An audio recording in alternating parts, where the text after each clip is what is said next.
Hello बच्चों, कैसे हैं आप सब लोग। आज की इस वीडियो में हम कवर करेंगे अपने फार्मास्यूटिक्स का चैप्टर 26.3, जिसमें हम देखेंगे पैरेंटल फॉर्मुलेशन के water for injection and excipients used in parental preparations. Detail में हम देखेंगे। इसके पहले के दोनों ही पार्ट हम अपने चैनल पर पहले ही अपलोड कर चुके हैं, तो यहाँ आई बटन पर क्लिक करके आप उनको देख सकते हैं। डिस्क्रिप्शन बॉक्स में नीचे दिए गए डिस्क्रिप्शन बॉक्स में भी आपको उनका लिंक मिल जाएगा। बच्चों, ये वीडियो स्टार्ट करने से पहले आपसे एक रिक्वेस्ट है, अगर अभी तक आपने हमारे चैनल को सब्सक्राइब नहीं किया है तो प्लीज़ सब्सक्राइब ज़रूर कर लें। इसी तरह के बहुत ही इंपॉर्टेंट वीडियो लेक्चर्स हम आपके लिए लेके आते रहते हैं। तो चलिए स्टार्ट करते हैं अपना आज का सेशन।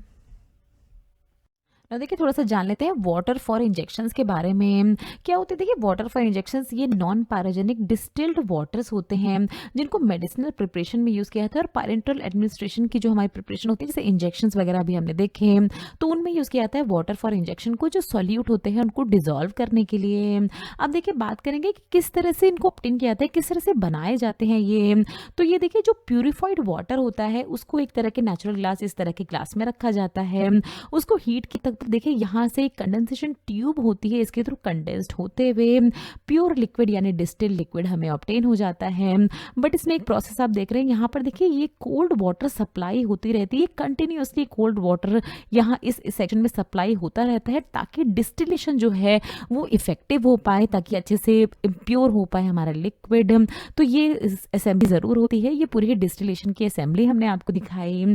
फिर क्या बता रहे हैं, देखिए ये जो फर्स्ट पोर्शन होता है, जो सबसे पहला वाटर मिलता है, उसको डिस्कार्ड कर दिया जाता है यानी फेंक दिया जाता है, और उसके बाद जो वाटर मिलना शुरू होता है, क्योंकि देखिए जो फर्स्ट वाटर होता है उसमें कुछ तरह की इंप्योरिटीज इस ग्लास वेसल से आ सकती है, ये जो कंडेंसेशन हमारा वेसल है इससे आ सकती है, बट उसको डिस्कार्ड कर दिया जाता है, और नेक्स्ट जो बैच आता है फिर उसको स्टोर कर लिया जाता है इस तरह के वाटर फॉर इंजेक्शन बनाने के लिए, आगे आने वाली प्रिपरेशंस को बनाने के लिए।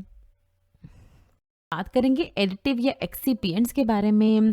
तो जो सबसे ज़्यादा कॉमनली इस्तेमाल किया जाने वाला व्हीकल है हमारे प्रिपरेशंस में, पैरेंटल प्रिपरेशन इंजेक्शंस में, वो वाटर है, क्योंकि हमारे बॉडी फ्लूइड से काफ़ी मिलता जुलता रहता है वो, इसलिए व्हीकल में मोस्ट कॉमनली वाटर का यूज़ किया जा रहा है।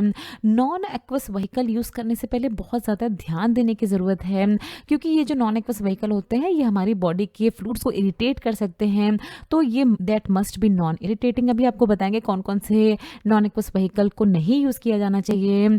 इसमें देखिए, ये नॉन एक्वस व्हीकल कब यूज़ किए जाते हैं, ये तब यूज़ किए जाते हैं जब जो ड्रग हम एडमिनिस्टर कर रहे हैं, जो हमारा एक्टिव इंग्रेडिएंट है, अगर वो वाटर सोल्यूबल नहीं है, बट ड्रग तो देनी ही है पर्सन को, तो इन तरह की ड्रग्स को मिला दिया जाता है नॉन एक्वस व्हीकल में। अब नॉन एक्वस व्हीकल में यानी ऑयल की फॉर्म में कभी भी नहीं यूज़ किए जाते मिनरल ऑयल या पैराफिन ऑयल, क्योंकि ये दोनों ही बॉडी के फ्लूइड्स के द्वारा एब्जॉर्ब नहीं किए जाते हैं। मोस्ट कॉमनली जो फिक्स्ड ऑयल यूज़ किए जाते हैं वो है corn oil, cotton seed oil, peanut oil and sesame oil. Examples discuss कर लेंगे हम वाटर मिसेबल और वाटर इमिसेबल सॉल्वेंट्स का। तो वाटर मिसेबल यानी वाटर सोल्यूबल सॉल्वेंट्स जो कि यूज़ किए जाते हैं पैरेंटल प्रिपरेशंस में, उसमें आता है देखिए butylene glycol, polyethylene glycol, glycerol, ethanol and propylene glycol. तो ये सारे आपको नाम याद होने चाहिए, आप अपने एग्जाम्स में भी लिख सकते हैं, और बहुत सारे कॉम्पिटिटिव एग्जाम्स में भी आपसे पूछे जाते हैं। वाटर इमिसेबल सॉल्वेंट्स की अगर हम बात करें तो उसमें यूज़ किए जाते हैं फिक्स्ड ऑयल। फिक्स्ड ऑयल में अभी हमने देखा था प्रीवियस स्लाइड में कॉर्न ऑयल वगैरह, फिर ethyl oleate, isopropyl myristate and benzyl benzoate, ये होते हैं वाटर इमिसेबल सॉल्वेंट। फिर हम बात करेंगे सॉल्यूट की अगर, तो जो सॉल्यूट्स होते हैं ये पायरोजेनिक फ्री होने चाहिए, किसी भी तरह की माइक्रोबियल कंटामिनेशन नहीं होनी चाहिए सॉल्यूट्स में। एंड एडिड सब्सटेंस में देखिए बहुत सारे सब्सटेंस जैसे सोल्यूबलाइजर, स्टेबिलिटी को एनहांस करने के लिए, एंटी ना हो product, chelating agent, buffer, tonicity regulator, antibacterial agent, hydrolysis inhibitor, anti foaming agent, तो इन तरह के एजेंट्स यूज़ की जाते हैं हमारे पैरेंटल प्रिपरेशंस में। स्लाइड पे आपको पूरी ही प्रिपरेशन बता रहे हैं किस तरह से इंजेक्टेबल्स को प्रिपेयर किया जाता है। Oily phase and aqueous phase आप देख रहे हैं। ऑयल फेज जो सॉल्यूट ऑयली फेज में सॉल्यूबल है तो उनको ऑयल फेज में उनको डिसॉल्व कर लिया जाता है। एक्वस फेज में अगर सॉल्यूबल तो एक्वस फेज में डिसॉल्व कर लिया जाता है।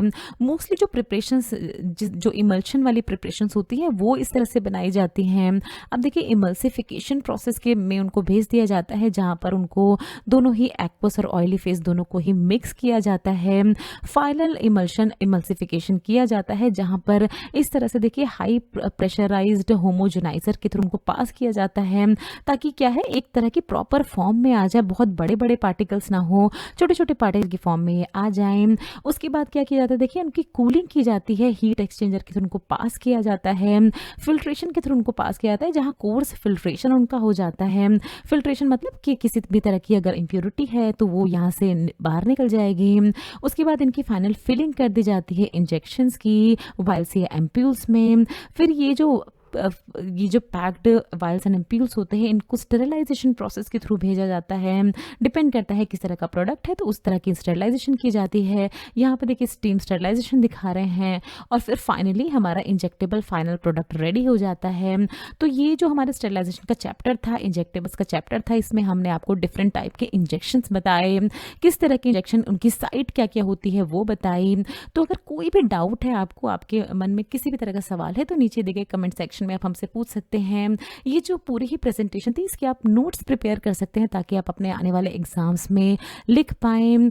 तो ये था देखिए इस चैप्टर के बारे में, और भी बहुत सारे चैप्टर हम अपने नेक्स्ट स्लाइड्स में, नेक्स्ट वीडियोस में कवर करने वाले हैं।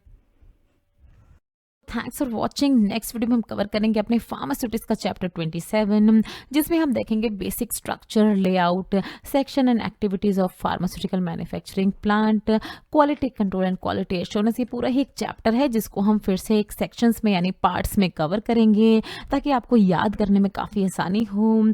तो बच्चों, अगर वीडियो आपको अच्छे लग रहे हैं हमारे लेक्चर्स, तो प्लीज़ वीडियो को लाइक ज़रूर करें, शेयर करा करें अपने फ्रेंड्स के साथ, ताकि और भी लोगों को इसका बेनिफिट हो पाए।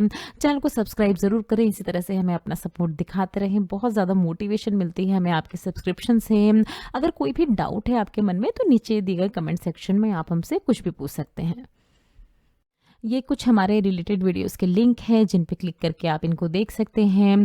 दोस्तों, लर्निंग फार्मेसी पे आने के लिए और ये वीडियो देखने के लिए आपका बहुत बहुत शुक्रिया। मिलते हैं अगले वीडियो में।